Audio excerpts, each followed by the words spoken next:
As you may or may not have heard, the Greek government is thinking about reintroducing the drachma. Now, why would they do something like that? After all, it's not as if Greece really flourished under the drachma. After all, they gave up the drachma for the euro. And the reason they did that, of course, is Germany prospered under the mark. And the idea was going to be the euro was going to be a lot more like the Deutschmark than the drachma. And so Greece was happy to sign on. In fact, I think they even cooked the books with the help of Goldman Sachs to get accepted into the euro currency when they really didn't qualify. So they really did everything they could to become a member and adopt the euro. Why would they want to get rid of it?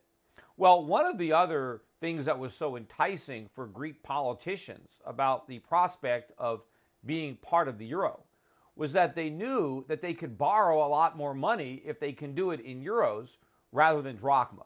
After all, you're much more willing to lend money if you have confidence that when it's paid back, it will have buying power. And certainly people would be more confident in the euro than they were in the drachma. So this was great for Greek politicians because the minute they got their hands in that cookie jar, they were able to promise a lot more to their voters, to win their votes and to cement their power. So Greek politicians can go into debt, making all sorts of promises they couldn't keep because they were promising to pay in euros. And for a while, none of the creditors cared. That was part of the moral hazard with this experiment, in that Greece never could have borrowed that much money had the creditors been more concerned about default. Apparently, they thought Greece was too big to fail.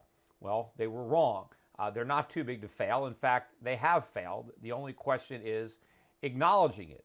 Whenever a country borrows more than it can realistically repay, the only option is default. But the question is, how do you do it? Do you do it honestly by not paying what you've borrowed, or do you do it dishonestly through inflation? Now, of course, all politicians are going to choose the latter because it's much more secretive and it allows them to blame the problems on somebody else. They just print money. But Greece can't do that because they can't print euros. So the reason they want to go back to the drachma is so they can create a currency out of thin air. They want to have money they can print. Now, of course, that still means defaulting on their bonds, because even if they pay their creditors in drachma instead of euros, their creditors are not going to feel that they've been made whole. They're still going to feel that Greece didn't honor their commitments, which of course would be the truth. But Greece doesn't really care what their foreign creditors think because they can't vote in their elections. What Greek politicians are more concerned about, and that's true for all politicians, is their own re-election. And what they don't want to do is default on their own citizens. Because it's not just the debt. It's not just the money that governments borrow, right? They make other commitments. They make promises. They promise their employees wages. And in general, the government workers are overpaid. So they have promised overpayments to their workforce. And generally, government workers reward politicians with their support politically when they get overpaid for their government jobs.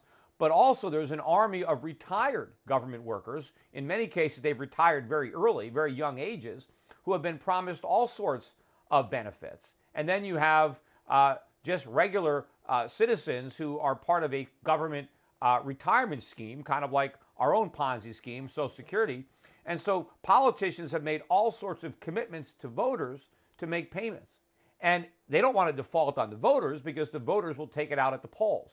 So they want to try to find a way to default on the people who can't vote, but still pay the people who can.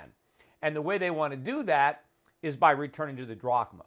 But the problem there is that it's still going to be default, because even if you are a government worker and now you're getting paid in drachmas, and even if you were promised a government pension and you were promised euros, but you get drachmas, that promise hasn't been kept. Because the problem is you're going to have a lot of Greeks with paychecks full of drachmas with very little to buy, because you're not going to be able to use those drachmas to pay for your imports, right? Prices are going to skyrocket in Greece. And if you want to buy anything real, you're going to need euros. And of course, a lot of the Greek citizens, they're not going to want the drachma either. As fast as they get their drachma paychecks, they're going to try to convert whatever's left into something else. Maybe they'll convert it back to the euro. If they're smarter, they'll go for the Swiss franc. Some might even go for the dollar, although I think long term that would be a pretty dumb move. I think the smartest move would be to buy gold. Well, the reason I bring this point up is because the only difference between Greece and the United States is the perception of our creditors, because we are just as broke, right? We have borrowed more money than we can repay. Not only have we borrowed it like Greece, and we owe over $18 trillion when it comes to the national debt, right? The bonds that have been issued where we actually owe principal and interest payments. But just like Greek politicians, American politicians have made all sorts of promises to everybody to get votes. And there's nothing that's going to stop the U.S. government from repaying its commitments in worthless money. Just like there's nothing that's going to stop the Greeks once they get the euro out of their way and go back to the drachma. We already have a precedent now for doing this. They call it quantitative easing. We've had 3 rounds of it. Everybody seems to agree that it worked, that printing money has no negative consequences, so why not do it, right? If we're in trouble, why not print money? The difference is that our creditors still perceive that we're good for our promises, and so the dollar is still accepted, whereas the drachma won't be. But the question is for how long? Look how long the Greeks were able to borrow in euros at such low interest rates, even though it should have been obvious to the lenders that there was no way the Greek economy could generate the surpluses to repay the debt. Well, the same thing is true in the United States. We can keep on printing money, but we can't actually repay. It's impossible to raise taxes sufficiently to honor the debt. All we have to hope is that our creditors never want their money back, that whenever the bonds mature, that they roll them over, and they continue to do so at record low interest rates.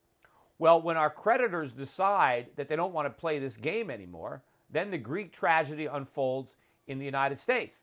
Because if our creditors want our money back, we don't have it, right? We're no more capable of paying than Greece is. And that's when the default through inflation really kicks in. Because in the same way that Greek politicians don't want to stiff their constituents, U.S. politicians don't want to come clean either. Our politicians don't want to deliver the bad news.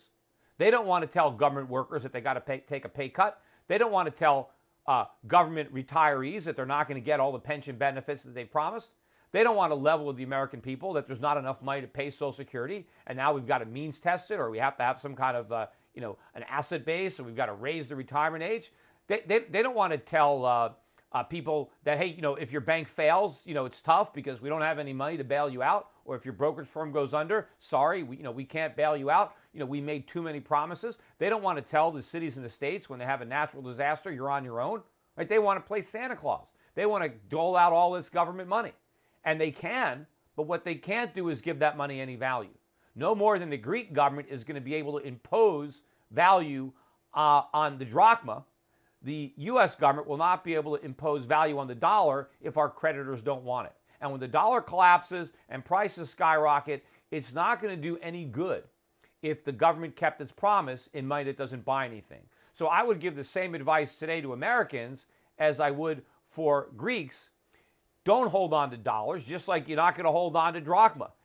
Turn your dollars into something else, something of real tangible value that the government can't create out of thin air. And I think the best choice would be gold. Gold or silver can retain their purchasing power in the face of government default through inflation.